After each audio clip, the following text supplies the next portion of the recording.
and give Mason the damn ball. I mean, has a truer thing ever been said? To me, Coach, if you said to me, somebody walks up to me and they say, Krug, you're all over the Niners. You're down there every day. You've been watching camp. I've been on a, boat traveling the world. I haven't seen anything. I haven't heard anything. Give me a thought on camp. What do I have to know about the Niners? My first thought would be JP Mason looks awesome. That would be my first thought. Offense, defense, special teams, coaching, everything, holdouts, trades. To me, first thought on the 49ers camp this summer, JP Mason looks awesome. They can't hide it anymore. That's true. They can't hide it anymore. Nope. Yeah, like there's literally like this is how the needle has been moved on JP Mason. Now you guys, Larry, are gonna like be inclined to ask now after games, why isn't he playing? Right. Well, hopefully we don't have to ask anymore. Yeah, hopefully he will play. But I'm just saying, like, it's to that point now because now he's just polished, like to the point now where he can catch. I don't.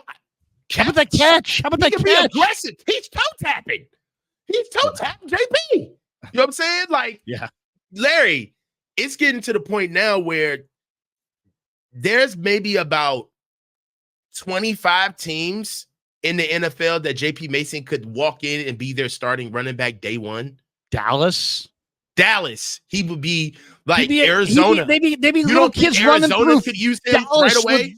JP Mason posters if that guy played for the Cowboys. Dog, imagine if JP Mason played for the Rams or if JP Mason played for the Seahawks. Or I'll say it right now. I'm going to say it right now, Coach, and this guy's my friend. He's been on my show. JP Mason is better than Najee Harris. Yes. He's better than Najee. Yes. JP Mason could go to Pittsburgh and start right now. He's better. He can catch the ball better. He's got better speed, better body lean, breaks more. I don't know if breaks more tackles, but he is a more dynamic player than Najee. I don't think there's any doubt. JP Mason's got to play a lot this year. They got to get CMC. I know it sounds crazy, but you got to get CMC off the field. And it's not because he ain't awesome. It's because he wasn't awesome in the Super Bowl. Pickle jar CMC a little bit. I mean, my God, Kyle, I love you. I think you're a great coach. Pickle jar your top back a little bit in September, October, and November. When you get a 14-point lead and you're in the middle of the fourth quarter, get CMC off the field. And if he runs back out there, steal his helmet. Get him off the field. Play Mason. It's like a lot of Moneyball movie. Hatterberg I want to go with Pena at first base. We want to go with Hatterberg. I want to see Mason run the ball when the game is decided. I don't want to see CMC anymore this year. I want to see Mason. He had his chance. And really, speaking of chances, CMC, I love you, Christian. Who had his chance, by the way? Who are you talking about?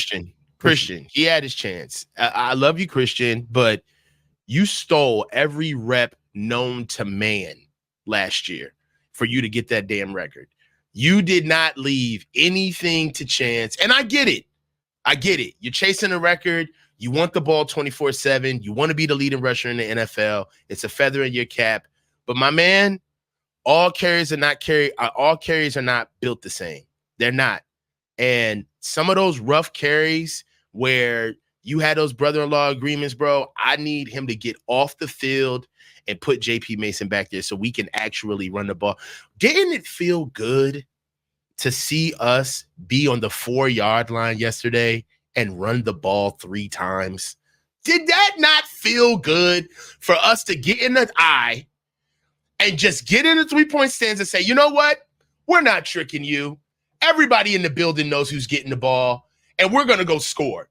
You know what felt good about it, Coach? You know what felt good to me is that it felt like Shanahan, as smart as he is, I think he feels pressure and grips. I think he gets down on the goal line. He looks at his play sheet. It's 19 deep with all these different calls, and he starts to flinch. Yeah. Dude, you've got run the ball. Dog, Run it's paralysis. the ball. It is paralysis by analysis. He has too many decisions, so he doesn't make a decision at all. And too many weapons. It's too many. Too many. Just run the ball. Turn around and give the ball to Jordan Mason. I think you got a 240-pound power back.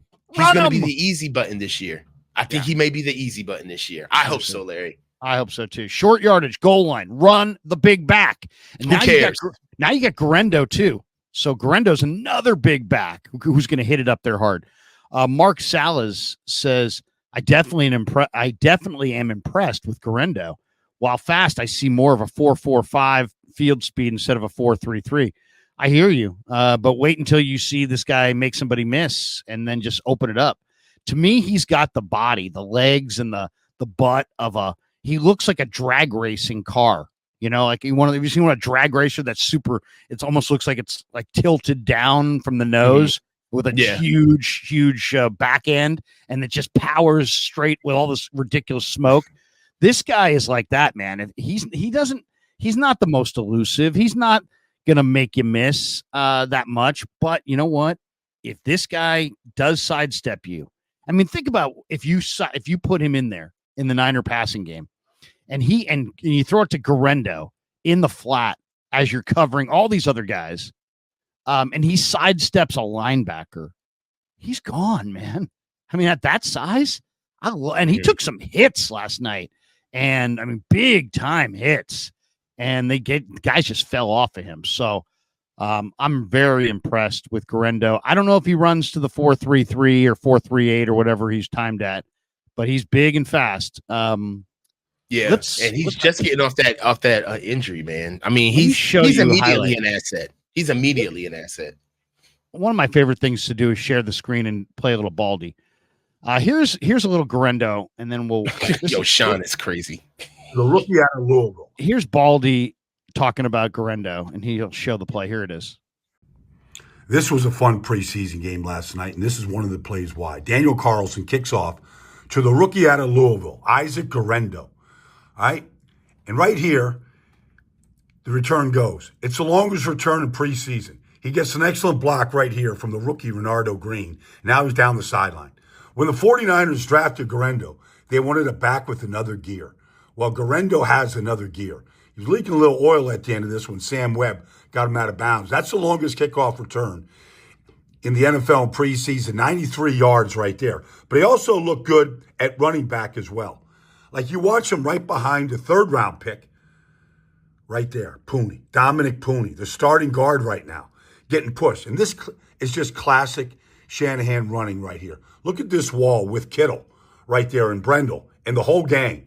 Look at that wall right there. He finds the wall and he puts the hit right on the fullback. He's 220 pounds. Like this is a kid that's got power. He's got size. Now Willis goes in the backfield. All right, here we go. The wind back play. All right. Pretty good job on the edge, and he's got the speed to get to the edge. I don't know if he's Elijah Mitchell, but he's a big back, got 4.33 speed, came on at Louisville last year, transferred from Wisconsin. Like the guy's got something right there. By the way, they showed Willis. Willis tried for the block twice, missed it, and his guy made the tackle. I mean, it was like, yeah. I mean, dude, I was going to say that. Yeah, that was funny. Braden Willis is struggling, man.